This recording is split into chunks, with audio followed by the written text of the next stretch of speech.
আসসালামু আলাইকুম। শুরু করছি চ্যানেল আই কৃষি সংবাদ। সাথে আছি আমি আনিকা জাহিন।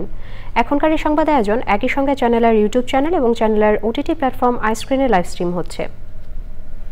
কয়েকদিনের বৃষ্টিতে সাতক্ষীরায় ক্ষেতে কেটে রাখা বোরো ধানের ব্যাপক ক্ষতি হয়েছে। বৃষ্টির পানিতে নষ্ট হচ্ছে ধান। শ্রমিক সংকটে ক্ষেতে থাকা বাকি ধানও ঘরে তুলতে পারছেন না কৃষক। সাতক্ষীরা থেকে আবুল কালাম আজাদের পাঠানো তথ্য ও ভিডিও চিত্রে আলমুকসিদের রিপোর্ট। গত 2 মে রাতে সাতক্ষীরায় 48 মিলিমিটার বৃষ্টি হয়। ক্ষেতে পানি জমে বোরো ধানের ব্যাপক ক্ষতি হয়েছে। সেই সাথে যোগ হয়েছে শ্রমিক সংকট। জেলার অধিকাংশ স্থানে এখন 1000 থেকে 1200 টাকা দিয়েও ধান কাটার শ্রমিক পাওয়া যাচ্ছে না। ধান মোটামুটি ভালো হয়েছে আল্লাহ মর্জি। এখন ধানটা হইতেছে বৃষ্টির কারণে আমরা ধান উঠাতে পারতেছি না। এই বর্ষা হঠাৎ দুর্যোগ শুরু হয়ে গেছে, এর জন্য আমরা কি করব, আমরা তো বুঝি ট্রেনে কাটি থইছি, গোছাবো গোছাই পারিনি। হঠাৎ কালকে বৃষ্টির কারণে আমাদের এই ধানটা বুড়ি গিয়েছে। আগে জন ছিল 300-350 টাকা, এখন জন দুবেলা 900 টাকা, 1000 টাকা। আগে জনের দাম ছিল 600 টাকা 2 বেলা, আর এখন হচ্ছে 1200 টাকা। তাও দিচ্ছে না, আবার খাতি দিচ্ছে, এত কষ্ট। ধান দ্রুত কেটে ফেলার পরামর্শ দিয়েছে কৃষি বিভাগ। কাটা ধান মাঠে ফেলে না রেখে দ্রুত বাড়িতে নিয়ে যাওয়ার পরামর্শ দিয়েছে এই কৃষি কর্মকর্তা। কিছু লেবার সংকটের কারণে আমাদের কৃষকের কিছু ধান মাঠে রয়ে গেছে। আমরা কৃষকদেরকে বলছি এই ধানগুলো দ্রুত ঘরে তুলে ফেলেন, আমাদের সামনে আরো বৃষ্টি আছে। স্বপ্নের ফসল ঘরে তোলাই এখন দুশ্চিন্তার কারণ হয়ে দাঁড়িয়েছে সাতক্ষীরার কৃষকদের। আল মুকসিদ, চ্যানেল আই। টাঙ্গাইলে যমুনার চরাঞ্চলে পরিত্যক্ত জমিতে এবার পেঁয়াজের আবাদ হয়েছে। পরিচর্যা ও উৎপাদন খরচ কম হওয়ায় অনেক কৃষক পেঁয়াজ আবাদে ঝুঁকছেন।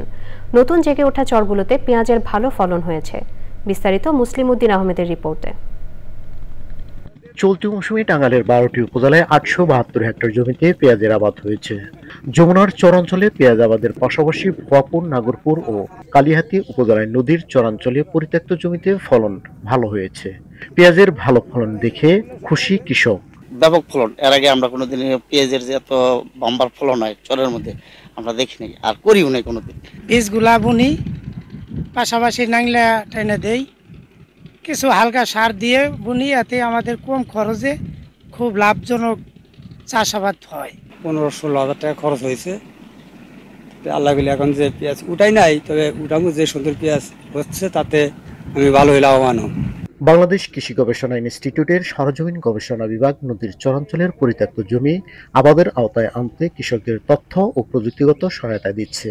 এই যে উপযোগিতা যাচাই, সেটা আমরা আশা করছি এই যে ফলন এবং আমাদের যে ভোজ্য যে চাহিদা, দৈনিক যে চাহিদা, সেটা পূরণে যদি আমরা চরাঞ্চলটাকে কাজে লাগাইতে পারি, তাহলে আমাদের যে প্লেনল্যান্ড যেখানে নর্মাল পেঁয়াজ হয়, ফরিদপুর, মানিকগঞ্জের পাশাপাশি আমাদের ভুয়াপুরের চরটাকে আমরা পেঁয়াজ চাষের উপযোগী করে তুলতে পারবো। নতুন এসব চরাঞ্চল পেঁয়াজ আবাদের আওতায় আনা গেলে আমদানি নির্ভরতা কমবে বলে মনে করছেন সংশ্লিষ্টরা।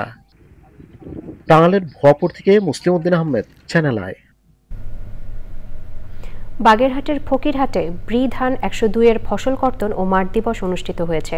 ফকিরহাট উপজেলার নোয়াপাড়ায় বাংলাদেশ ধান গবেষণা ইনস্টিটিউটের আয়োজনে এই মাঠ দিবস অনুষ্ঠিত হয়।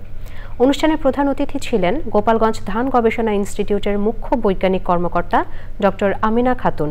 আরও ছিলেন ধান গবেষণা ইনস্টিটিউটের ঊর্ধ্বতন বৈজ্ঞানিক কর্মকর্তা ডক্টর রোমেল বিশ্বাস, ঊর্ধ্বতন বৈজ্ঞানিক কর্মকর্তা ডক্টর হুমায়ুন কবির, উপসহকারী কৃষি কর্মকর্তা বিপুল পাল সহ অন্যরা।